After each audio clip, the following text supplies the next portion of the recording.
நாம் தமிழர் கட்சியினுடைய நிறுவனராக இருக்கக்கூடிய சீமான் அவர்கள் தொடர்ச்சியாக பொதுவெளியில் பல மேடைகளில் பெண்கள் குறித்து ஆபாசமான வார்த்தைகள் அல்லது கண்ணியத்தை குறைக்கக்கூடிய வகையில் பேசக்கூடிய விஷயங்கள், அதே போல் தொடர்ச்சியாக ஒரு மேடைகளில் பல மேடைகளில் பெண்கள் குறித்து ஒரு பிற்போக்கான கருத்துக்களை தொடர்ந்து பேசிக்கிட்டே வராரு.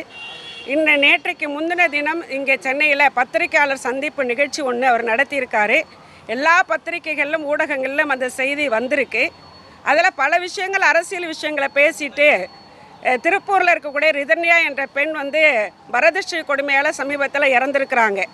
அந்த பெண்ணின் விஷயத்தை சொல்லி மிக மோசமாக அந்த பொண்ணு இறந்துருக்கு, அதுக்கு மாத சங்கங்கள் எங்கே போச்சு, பெண்கள் அமைப்புகள் முற்போக்காளர்கள்லாம் எங்கே போனாங்க அப்படிங்கிற கேள்வியை கேட்டுட்டு மாத சங்கம் பல விஷயங்களுக்கு போராட்டம் நடத்துகிற மாத சங்கம் இப்போ என்ன குகையினோ கஞ்சாவும் அடிச்சுட்டு மயக்கத்தில் இருக்கிறாங்களா, இல்லை டாஸ்மார்க் வாங்கி குடிச்சிட்டு படுத்து கிடக்கிறாங்களான்னு கேட்டிருக்கிறாரு.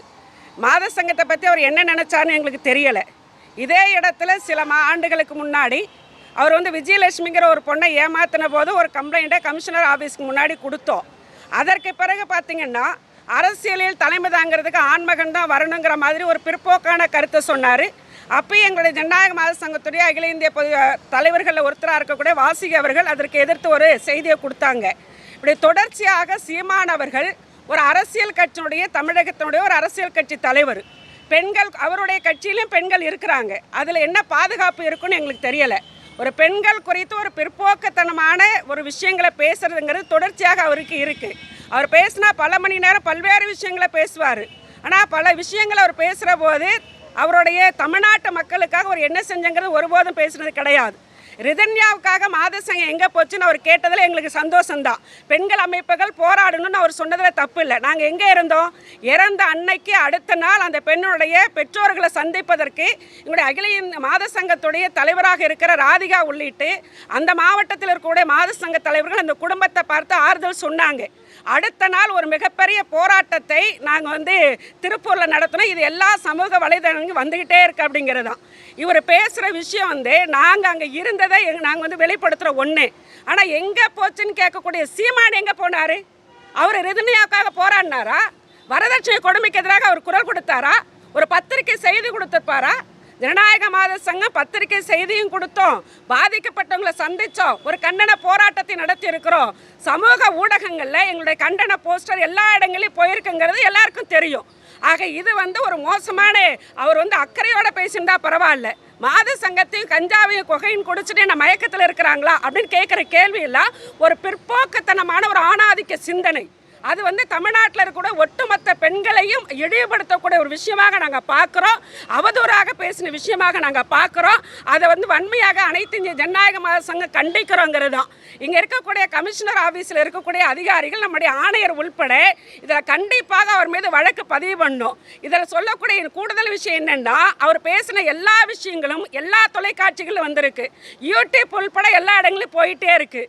இது பெண்கள் முன்னேற்றத்தில், பெண்களுடைய விடுதலையில் அக்கறையோடு பேசுகிற, பெண்கள் மீதான வன்முறைக்கு வலுவான குரல் கொடுத்து கொண்டிருக்கக்கூடிய எங்களுடைய அனைத்து இந்திய ஜனநாயக மாத சங்கம் போன்ற அமைப்புகளுடைய பெயரை அவர் சமூக ஊடகங்களில் தவறாக பேசுகிறாரு. அது பரவுதுங்கிறத நாங்கள் கண்டிக்கிறோம். அந்த தொலைத்தொடர்பு சாதனங்கள், சமூக வலைதளங்கள் மூலமாக இப்படி பெண்கள் குறித்து இழிவாக பேசுவதற்கு எதிராக ஒரு வலுவான ஒரு வழக்கை பதிவு செய்து நடவடிக்கை எடுக்கணும்னு நாங்கள் கேட்டுக்கிறோம். நாங்கள் இன்றைக்கி கமிஷனரை பார்க்க முடியல, அதில் ஏசி அவர்களை தான், அடுத்த கட்ட அதிகாரிகளை தான் பார்த்து நாங்கள் டிசியை பார்த்து மனு கொடுத்துருக்குறோம். இங்கே இருக்கக்கூடிய சிஸ்டமை பார்த்திங்கன்னா உள்ளே போகிறதுக்கு ஒருத்தர் புகார் கொடுக்க, ரெண்டாவது கூட ஒருத்தர் போகலாம், அல்லது ஒரு 2-3 பேர் போகலாம். அங்கே உள்ளே போய் பேசுகிற போது அதை தாண்டி புகைப்படம் எடுத்து நாங்கள் எல்லாம் வாங்கிட்டு போன பிறகு பார்த்திங்கன்னா வந்திருக்கக்கூடிய பாதிக்கப்பட்டவர்கள் பல காவல் நிலையங்கள் இருக்கிற வழக்குகளில் எஃப்ஐஆர் இல்லை, சார்ஜெட் இல்லை, நடவடிக்கை இல்லை, பாதுகாப்பு இல்லைன்னு வந்திருக்கிறாங்க.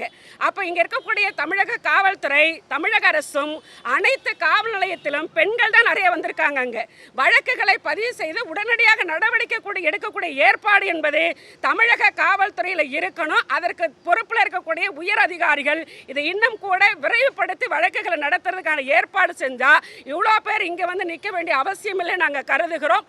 ஆகவே பாதிக்கப்படக்கூடியவர்களுக்கு ஒரு நம்பிக்கை அளிக்கக்கூடிய துறையாக காவல்துறை இருக்கணுங்கிறதா சீமான் அவர்களுடைய பேச்சை தொடர்ச்சியாக அனைத்து இந்திய ஜனநாயக மதசங்கம் வன்மையாக கண்டிக்கிறோம்.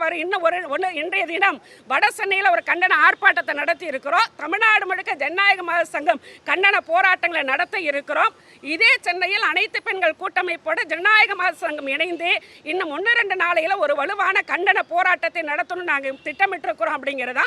ஆகவே நடவடிக்கை என்பது கராராக இல்லை என்று சொன்னால் அனைத்து இந்திய ஜனநாயக மத சங்கத்தை பற்றி எல்லா ஊடகங்களுக்கும் அரசியல் கட்சிக்கும் இன்னைக்கு தமிழகத்துடைய முதல்வருக்கும் நன்றாக தெரியும். எங்காவது பெண்கள் பாதிக்கப்பட்டால், இழிவுபடுத்தப்பட்டால், அவமரியாதையாக நடந்து கொண்டால் மிகப்பெரிய போராட்டத்தை ஜனநாயக மத சங்கம் நடத்தும் என்பது கடந்த கால வரலாறு. பொள்ளாச்சியில் ஒருத்தர் தான் குற்றவாளினாங்க, 2 பேர் குற்றவாளினாங்க. சிபிஐ வரைக்கும் போக சொல்லி சென்னையில் வழக்கு பதிவு செய்து 9 பேர் குற்றவாளிகள் என்று நல்ல தீர்ப்பை பெற்றுக் கொடுப்பதற்கு களமிறங்கிய போராடிய மாத சங்கம் அனைத்து இந்திய ஜனநாயக மத சங்கம். சீமானோன்னு அவ்வளோ பெரிய இவர் கிடையாது.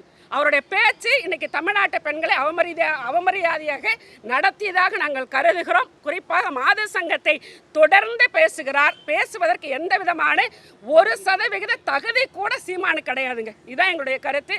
ஆகவே வலுவான வழக்கை பதிவு செய்யணும் அப்படிங்கிறதுக்காக நாங்கள் புகார் கொடுத்துருக்குறோம். அடுத்த கட்ட போராட்டத்தில் எங்களுடைய மாநில குழு சேர்ந்து செய்யுங்கிறதா. என்னோட இந்த மனு கொடுக்கக்கூடிய நிகழ்ச்சியில் மாநில பொருளாளர் பிரமிளா அவர்கள் கலந்துட்டு இருக்கிறாங்க. வட சென்னை மாவட்ட செயலாளர் பாக்கியம், தென் சென்னை மாவட்ட செயலாளர் சித்திரகலா, மத்திய சென்னை மாவட்ட செயலாளர் தனலட்சுமி உள்ளிட்டு மாத சங்கத்துடைய மாநில குழு உறுப்பினர்கள், மாவட்ட நிர்வாகிகள்லாம் இங்கே கலந்துகிட்டு இருக்கிறாங்கிறத இந்த நேரத்தில் பதிவு செய்கிற. வணக்கம். எஸ் வாலண்டினா, மாநில தலைவர், அனைத்து இந்திய ஜனநாயக மத சங்கம். அடுத்து இன்னொரு செய்தியை சொல்லணும். அதாவது வரதட்சணைக்காக ரிதன்யாவை வந்து இறந்துருக்கிறாங்க. அதுக்கு நடவடிக்கை எங்கே போச்சு மாதசங்கன் கேட்டிருக்கிறாரு. அவர் இன்னொரு தொலைக்காட்சி கொடுத்த பேட்டி வந்து இங்கே இருக்குது. எங்கள்கிட்ட கூட ஆடியோ வீடியோ இருக்குது. அவர் என்ன சொல்கிறாருன்னா, எனக்கு வந்து என்னுடைய மனைவியோட அம்மா கிட்ட 85 ஏக்கர் நிலம் இருக்குது, அதை எங்கிட்ட கொடுங்க, நான் பயிர் வச்சு நான் வந்து நல்ல சாகுபடி பண்ணுறேன்னு சொன்னேன். என் மனைவி நான் கேட்க முடியாதுன்னு சொல்லிட்டாங்க, நீங்கள் வேணும்னா கேட்டுங்கன்னு சொல்கிறாங்க. அதில் எனக்கு உடன்பாடு இல்லை. என் மனைவி கேட்டு எனக்கு அதை வாங்கி கொடுத்துருக்கணும் சொல்றாரு. வரதட்சணை கொடுமையில சீமான் பேர்ல வழக்கு போடணுங்க.